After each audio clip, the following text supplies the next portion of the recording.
Good afternoon, ladies, gentlemen, boys, and girls. Assalamu alaikum. My name is Ahmed or Big Hawk, and welcome to today's video. First and foremost, I would like to say thank you. I'm getting a lot of support in my previous videos. I see a lot of comments, a lot of likes, a lot of interaction, and I would like to say thank you guys. It's beautiful to see a community of all different types of people come together and talk and chat and figure things out. There's still the haters, but this is the internet, so haters are going to hate. Regardless of that situation, we're going to go ahead and jump into this video today. It's going to be called Answering Who Created God question, and it's going to be an animation. I really like these animated series hey everyone, because they in talk this video, while they're we're actually going to be animating and question, drawing what's going on. Who created there God? used to be a you science see, many Christians assert channel the that fact used to do this, that and I used God to love created it. everything. He created the land, the seas, the animals, the stars in the sky, and people with their souls and hearts. However, if everything we see had a beginning or a cause for its existence, shouldn't God also need a cause for his existence? I mean, doesn't this sound a little too convenient for Christians? Look at this conversation, for example. Jimmy here says, God created everything. And Billy says, okay, cool, but who created God?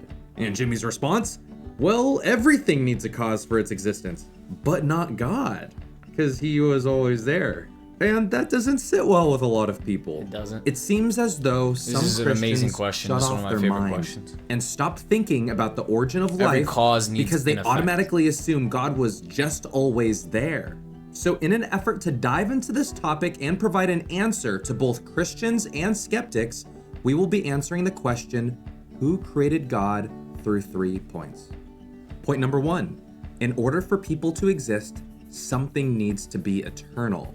William Lane Craig in his book On Guard talks about Al-Ghazali's idea that you cannot go through an infinite number of events one at a time, and it implies that there needs to be a beginning. Now let me explain. Let's look at this pencil that this student is using. Now, it didn't just pop into existence. This pencil was bought by this student's mother before it was brought to school. But before that, this pencil was in a box being shipped to the store. And before that, the pencil was being manufactured in a factory. And before that, the materials to make pencils were being shipped in trucks. And before that, the materials were being gathered by the workers, and this goes on and on.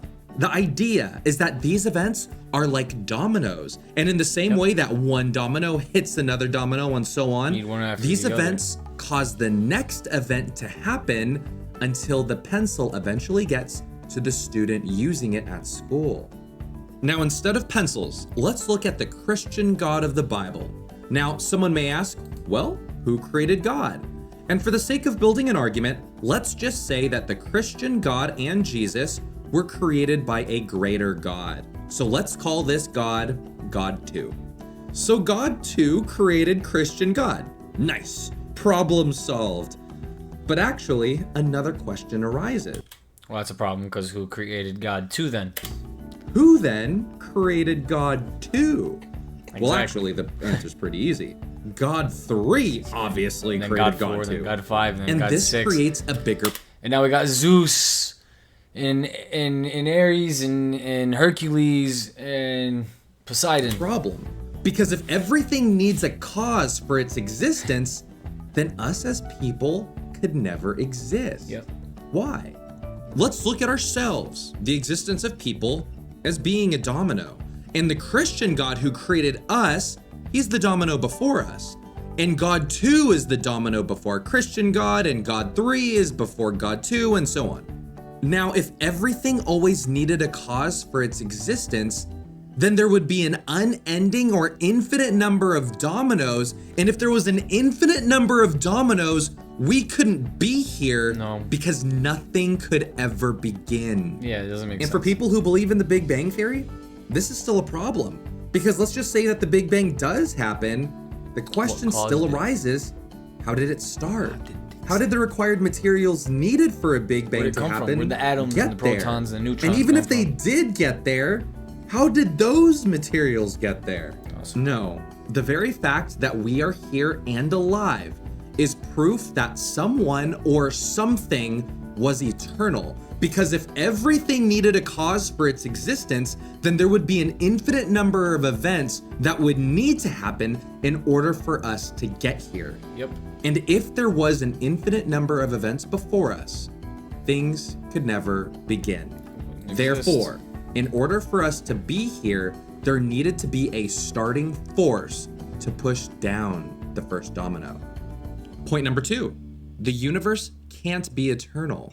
Science tells us that our universe is actually expanding, and that our universe has a limited amount of energy. Now, if our universe is expanding and we were to reverse time, our universe would just be a little bit smaller than it is today.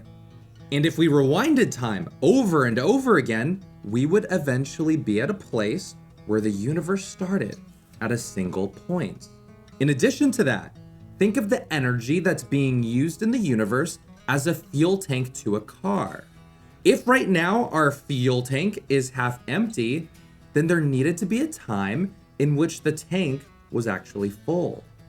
All of that to say, the fact that our universe is expanding right now and has a limited amount of energy that's being used in our solar system and galaxies, all of this points us to the fact that our universe had a beginning and therefore could not be eternal. If it has an end, Point it has number a 3, beginning. the God of the Bible claims to be eternal. Psalm chapter 90, verse 2. Before the mountains were brought forth, or ever you had formed the earth and the world, even from everlasting to everlasting, you are God. Notice how it says from everlasting to everlasting. What the author of this psalm is saying. I'll pause it right here. A lot of people like to say that human beings are also eternal. If you die, then you're going to get reincarnated, or you're either going to go to heaven or hell for eternity. The difference between a human being and God, astaghfirullah wa atubu ilayk, how dare you compare yourself to God, is the mere fact that God doesn't have a beginning. You have a beginning. Even if you may not have an end, you have a beginning. And that diminishes the whole entire concept of human beings having some divinity, or having any type of concept or something else in our galaxy or in our solar system placing us here, like a simulation. Like when people say we're in a simulation, they're right. You have a soul. Your soul is in your body. It's trapped in your body. You feel like you're in a simulation. Like, just look at your hands. You feel like you're inside your body. If you've ever gone to sleep and had something called sleep paralysis, where you actually exit your body and watch yourself sleep, that just should prove to you, like, how can you watch yourself sleep in real time if you don't have some type of disconnect from your body? If you weren't inside your body and you were able to actually leave your body, how would that even really be possible? So people, even a lot of atheists, say we're in a simulation. Well, how can you say there's no such thing as God, and the Big Bang happened, and evolution, we're in a simulation, something put us here? You come up with all these crazy theories, but then you just deny the existence of God. Saying is that if you start from this infinite period of time here and travel to this infinite period of time over here, God was always there. Yep. He had no beginning and has no end. He always. Time is relative to the world that we live in, the universe that we live in. Time is relative to it. A star burning, or, a day going by, a cycle of a sun, cycle of a moon, storms. This is all relative to time. When you grow, you die. God created time. He created this paradox of time that we live within. God does not live within time. God does not live within the same rules and laws of nature as we live in. He lives outside of it. He is outside of it. I'm sorry to even say the word live, because God is an entity that's above living. He's above breathing. He's above eating. He's above all things. And this is one of the biggest beliefs with Muslims, is Allah is all eternal. He is all powerful. He is all great. You cannot imagine him. You cannot even fathom what God is. He's so great. He's so grand.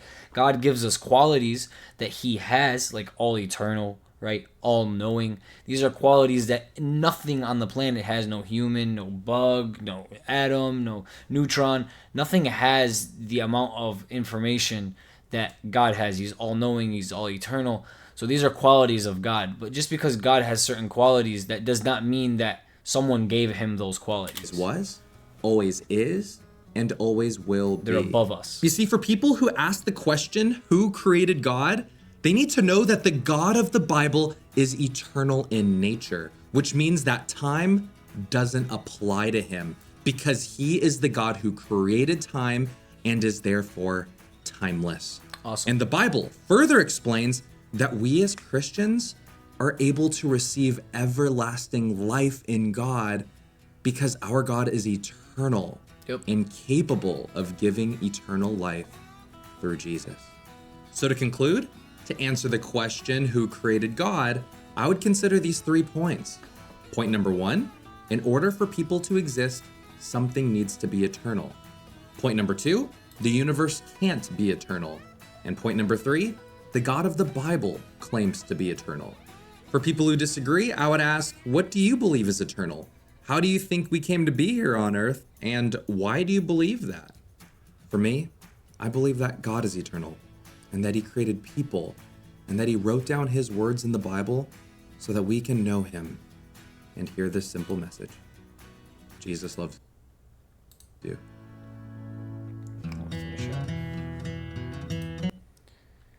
Beautiful video. I like how he logically answered the question.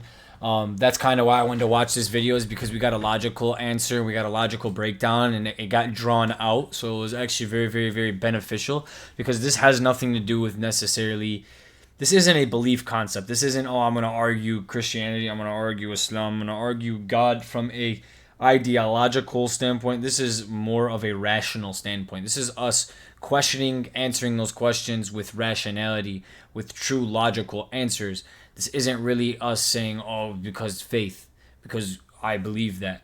This is more of like, it has to be that, because without cause, there's no effect, right? Something had to cause something for there to be an effect. Now, people ask, what is the cause of God? What was the cause of God for God to be the effect? God is the all.